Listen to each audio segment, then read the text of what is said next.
नमस्कार, आप देख रहे हैं हमारा YouTube चैनल गौतम नवाचार। आज के इस वीडियो में हम राज्य शिक्षा केंद्र भोपाल द्वारा जारी दिशा निर्देश के अनुसार शिक्षण योजना कैसे तैयार करें, इस वीडियो के माध्यम से जानेंगे। मैंने यहाँ प्राथमिक स्तर कक्षा 3 विषय गणित की एक शिक्षण योजना उदाहरण स्वरूप प्रस्तुत की है। साथियों, राज्य शिक्षा केंद्र के निर्देश हैं कि कोई भी शिक्षक किसी अन्य शिक्षक की शिक्षण योजना की कॉपी बिल्कुल भी ना करें। वे अपने स्तर से शिक्षण योजना तैयार कर सकते हैं। साथियों, शिक्षण योजना बनाने के लिए हमें जिस विषय की कर रहे हैं तो उस विषय की हम पुस्तक का गहनता से अध्ययन करेंगे और लर्निंग आउटकम आधारित टीचर हैंडबुक का भी हम उपयोग करते हुए एक अच्छी आदर्श शिक्षण योजना का निर्माण कर सकते हैं। साथियों, पाठ्यपुस्तक एवं इस टीचर हैंडबुक के साथ साथ हमें आओ करके सीखे जो हमारे पास विषय की जो वर्कबुक है उसको भी हम इसको भी हम साथ में रखकर इसका गहनता से अध्ययन करते हुए हम एक अच्छी शिक्षण योजना का निर्माण कर सकते हैं। तो आइए शिक्षक साथियों देखते हैं कि मेरे द्वारा प्राथमिक स्तर कक्षा 3 विषय गणित की एक शिक्षण योजना उदाहरण स्वरूप प्रस्तुत की गई है। आइए साथियों जानते हैं कि यह 9 कॉलम पर आधारित ये शिक्षण योजना होगी। देखते हैं 9 कॉलम में हमें क्या क्या करना है। ये 9 कॉलम दिया हुआ है। पहला कॉलम है यहाँ पर अवधारणा क्षेत्र, दूसरा कॉलम है पाठ का नाम एवं क्रमांक, तीसरा कॉलम है पेडागॉजिकल प्रक्रिया, चौथा कॉलम है सुझावात्मक सहायक शिक्षण सामग्री या TLM, अगला कॉलम है अनुमानित समय या कालखंड और अगला कॉलम है लर्निंग इंडिकेटर। नेक्स्ट कॉलम है मूल्यांकन हेतु गतिविधियाँ एवं प्रश्न, अगला कॉलम है आओ करके सीखें घर में या खेल खेल में और अगला कॉलम है लर्निंग आउटकम्स। तो साथियों, इन 9 कॉलम पर आधारित हमें एक आदर्श शिक्षण योजना का निर्माण करना होगा। तो आइए साथियों हम जान लेते हैं इस 9 कॉलम में पहला कॉलम दिया है हमारे पास अवधारणा क्षेत्र। अवधारणा क्षेत्र क्या है, हम इसको जान लेते हैं। अवधारणा क्षेत्र मतलब होता है किसी कक्षा से संबंधित पाठ्य वस्तु को मुख्य रूप से कुछ चिन्हित क्षेत्रों में विभाजित किया जाता है और ये चिन्हित क्षेत्र ही क्या कहलाते हैं, अवधारणा क्षेत्र कहलाते हैं। और जैसे यदि हमने अगर इस पाठ को लिया है, पाठ हमारे पास एक है गणित का किधर से। अब इस पाठ में बच्चों को हम क्या क्या सिखाना चाहते हैं, कौन कौन से जो चिन्हित क्षेत्र हैं उनको हम इस अवधारणा क्षेत्र में लिख देंगे। तो साथियों देखते हैं, मैंने यहाँ पर पाठ 1 से संबंधित कुछ चिन्हित क्षेत्र यहाँ लिखा है। जैसे विभिन्न आकृतियाँ बनाना एवं पहचानना, बच्चों को हम विभिन्न आकृतियाँ बनाना और पहचानना सिखाएंगे। इसी प्रकार से अगला कॉलम हमने यहाँ लिखा है बिंदुओं को मिलाकर आकृति बनाना। तो हम खेल खेल में मतलब चित्रों के माध्यम से या रंगोली बनाकर हम बिंदुओं को मिलाकर आकृति बनाना भी सिखाएंगे। कागज़ की सहायता से विभिन्न आकृति बनाना, इस पाठ में कागज़ की सहायता से विभिन्न आकृतियाँ कैसे बनाई जाती हैं, इनको भी हम विभिन्न आकृतियाँ कैसे बनाई जाती है यहाँ हम सिखाएंगे। तो साथियों ये था पाठ से संबंधित अवधारणा क्षेत्र। तो साथियों आपके अवधारणा जो क्षेत्र हैं वो 1 से अधिक भी हो सकते हैं। मैंने यहाँ 3 अवधारणा क्षेत्र और भी, आप यहाँ अवधारणा क्षेत्र नीचे और भी लिख सकते हैं साथियों अपने स्तर से। अब दूसरा कॉलम है पाठ का नाम एवं क्रमांक।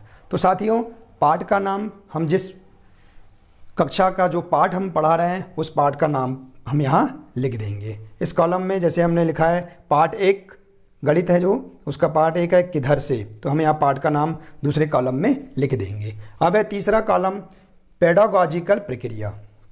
तो साथियों हमारा जो तीसरा सबसे महत्वपूर्ण कॉलम है शिक्षण योजना में, सबसे महत्वपूर्ण कॉलम है पेडागॉजिकल प्रक्रिया। साथियों हम जान लेते हैं कि पेडागॉजिकल प्रक्रिया क्या होती है। साथियों पेडागॉजिकल प्रक्रिया, एक अच्छी पेडागॉजिकल प्रक्रिया वह होती है जो बाल केंद्रित हो तथा प्रारंभिक स्तर की हो और बहुत ही रोचक हो। साथियों इसमें बहुत ही रोचक ढंग से कविता, कहानी, अन्य गतिविधियां के माध्यम से पेडागॉजिकल प्रक्रिया प्रस्तुत की जानी चाहिए। साथ ही अवधारणा को विकसित करने के लिए छात्रों को अवसर भी प्रदान किए जाने चाहिए। तो साथियों ये था पेडागॉजिकल प्रक्रिया, मतलब पेडागॉजिकल प्रक्रिया बाल केंद्रित होना चाहिए। साथियों देखते हैं कि पेडागॉजिकल प्रक्रिया में इस कॉलम में हमें क्या क्या लिखना होगा। यहाँ हम देखेंगे, जैसे मैंने लिखा है इस पाठ से संबंधित अपने आसपास परिवेश में पाई जाने वाली वस्तुओं की आकृति को बच्चे अभ्यास पुस्तिका में बनाएंगे एवं उनकी तुलना करना सीखेंगे। मतलब हम यहाँ गतिविधियाँ करवाएंगे बच्चों को इस पाठ से संबंधित जो विभिन्न आकृतियाँ हैं, जो बिंदुओं को मिलाकर जो अन्य आकृतियाँ बनाना है, वे अपनी अभ्यास पुस्तिका में बनाएंगे और उनकी तुलना करना सीखेंगे। तो साथियों, ये था पेडागॉजिकल प्रक्रिया जो बाल केंद्रित होना चाहिए का सबसे महत्वपूर्ण कॉलम कहलाता है ये। साथियों, आइए चलते हैं अगले कॉलम में, सुझावात्मक सहायक शिक्षण सामग्री। तो साथियों, सुझावात्मक सहायक शिक्षण सामग्री क्या है, या उसे हम TLM भी कहते हैं, जान लेते हैं। साथियों, कक्षा स्तर पर पाठ्य पुस्तक के अलावा शिक्षक पाठ को समझाने के लिए अन्य जो सहायक सामग्री का उपयोग करते हैं, ये क्या कहलाते हैं, सहायक शिक्षण सामग्री कहलाती हैं। जैसे हमने अगर किसी पाठ को पढ़ाया है तो पुस्तक के अलावा हम अन्य और जो सामग्री हैं, जैसे कागज़ है या इस पाठ से संबंधित जो भी अन्य सामग्री हैं, उन्हें हम क्या बोलेंगे, TLM कहेंगे। उनको हम इस कॉलम में भर देंगे। जैसे मैंने यहाँ लिखा है, कक्षा में उपलब्ध संसाधन, कक्षा में जो संसाधन है जिनके माध्यम से हम आकृतियों की पहचान करा सकते हैं, उनको हम यहाँ लिख देंगे। इसी प्रकार से परिवेश में उपलब्ध वस्तुएं, हमारे जो आसपास की जो परिवेश है उसमें कौन कौन सी वस्तुएं जिनके माध्यम से हम बच्चों को समझा सकते हैं, और कागज़ और अन्य जो भी सामग्रियां हैं उनको आप अपने स्तर से आप यहाँ इस कॉलम में भर सकते हैं। आइए साथियों, अगला कॉलम है अनुमानित समय या कालखंड। तो साथियों, इस कॉलम को हम जान लेते हैं कि हमने जो पाठ लिया है उस पाठ को हम कितने दिनों में या कितने कालखंड तक हम उस पाठ को पूरा कर सकते हैं, उसे यहाँ इस कॉलम में बताएंगे। जैसे मैंने यहाँ बताया कि पाठ एक है, मैंने इसको 8 दिन में या 5 दिन में या 6 दिन में अगर हम इसको पूरा कर पाते हैं तो हम यहाँ पर प्रति कालखंड यहाँ लिख देंगे। जैसे हमारे पास दिया है, हमने लिखा है यहाँ 8 कालखंड।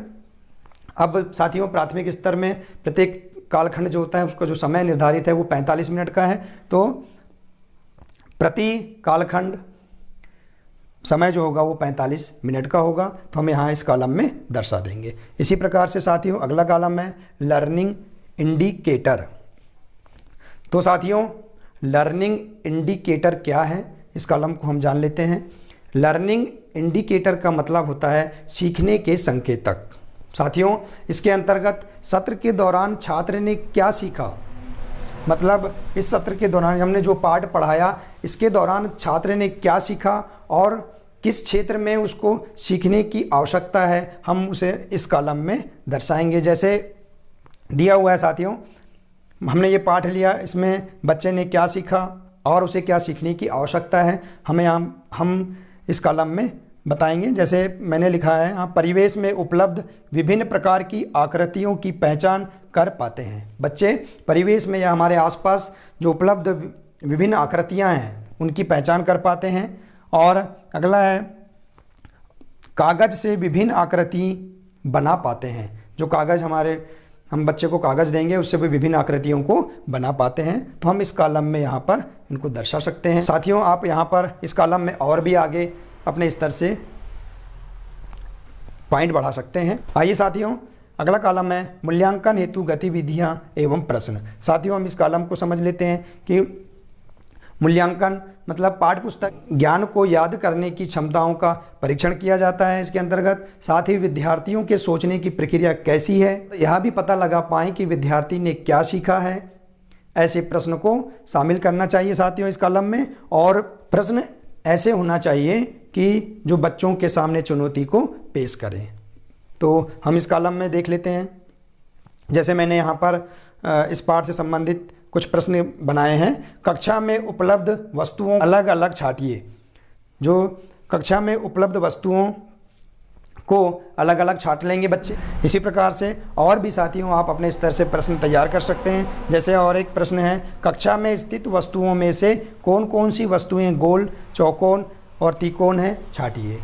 तो इस प्रकार से हम यहाँ पर मूल्यांकन हेतु गतिविधियाँ एवं प्रश्न वाले कॉलम में भर सकते हैं। आइए साथियों, अगला कॉलम है आओ करके सीखें घर में या खेल खेल में। तो साथियों, इसके माध्यम से बच्चा कुछ ना कुछ अवश्य सीखता है और बच्चे में रुचि बनी रहती है। तो साथियों, हम यहाँ पर इस कॉलम में, तो साथियों इस कॉलम में मैंने इस पाठ से संबंधित यहाँ ये पॉइंट बनाए हैं। अपने आसपास के परिवेश से 2D एवं 3D आकृतियों की सूची बनाइए। तो बच्चों को हम यहाँ पर अवसर प्रदान करेंगे जिससे उनमें रुचि पैदा हो। तो यहाँ पर हमने इस प्रकार से ये पॉइंट लिख दिया। अगला पॉइंट है गोल, चौकोन एवं त्रिकोण वस्तुओं का चित्र अभ्यास पुस्तिका में बनाइए। मतलब हमने बार बार बच्चों को यहाँ पर अवसर प्रदान किए हैं जिसके माध्यम से वे सरलता से सीख सकते हैं। इस कॉलम में हम इस प्रकार यहाँ दर्शा सकते हैं। साथियों आप और भी अन्य यहाँ पर पॉइंट लिख सकते हैं। अगला सबसे अंतिम कॉलम है लर्निंग आउटकम्स। लर्निंग आउटकम्स क्या है इसके बारे में हम जान लेते हैं। साथियों लर्निंग आउटकम का मतलब होता है अधिगम या प्राप्ति। अधिगम मतलब क्या सीखा, मतलब सीखा या उन्हें क्या प्राप्त किया। तो साथियों प्रत्येक पाठ के बाद, ये जो हमने पाठ लिया इसके बाद या पढ़ाने के बाद बच्चे ने क्या प्राप्त किया, क्या सीखा, ये क्या कहलाता है, लर्निंग आउटकम कहलाता है। तो साथियों इसमें हम इस पाठ के बाद बच्चे ने क्या क्या सीखा इस कॉलम में हम बता पाएंगे। जैसे मैंने बताया परिवेश में स्थित विभिन्न वस्तुओं की आकृतियों को जान लेते हैं। बच्चे जो हैं वो आसपास या परिवेश में स्थित विभिन्न वस्तुओं की आकृति को जान लेते हैं। अगला कॉलम उसी प्रकार से हमने यहाँ लिखा द्विविमीय एवं त्रिविमीय आकृतियों की पहचान कर लेते हैं। मतलब 2D और 3D जो आकृतियाँ हैं उनकी पहचान भी बच्चे कर पाते हैं। तो हम इस प्रकार की जानकारियाँ इस कॉलम में भर सकते हैं। और भी जानकारी हम अपने स्तर से यहाँ लिख सकते हैं साथियों। तो ये था लर्निंग आउटकम्स। तो साथियों इस प्रकार आप इस 9 कॉलम पर आधारित एक अच्छी आदर्श शिक्षण योजना का निर्माण कर सकते हैं। यहाँ पर आपको एक उदाहरण के स्वरूप शिक्षण योजना बनाकर प्रस्तुत की है। साथियों आप अपने स्तर से अलग अलग जो भी अपने विषय हैं उसके आधार पर आप अच्छी आदर्श शिक्षण योजना का निर्माण कर सकते हैं। साथियों मैं निवेदन करना चाहूँगा जिन्होंने मेरे चैनल को सब्सक्राइब नहीं किया है वे चैनल को सब्सक्राइब अवश्य कर लें और साथियों लाइक और शेयर करना ना भूलें। साथियों मैंने यहाँ एक पाठ का उदाहरण स्वरूप बताया है। आप इसी प्रकार से मतलब अपने स्तर के आधार पर और भी इसके नीचे आप पार्ट 2 पार्ट 3 मतलब हम उस कक्षा के उस विषय के पूरे समस्त पाठों की हम शिक्षण योजना हमें बनाना होगा।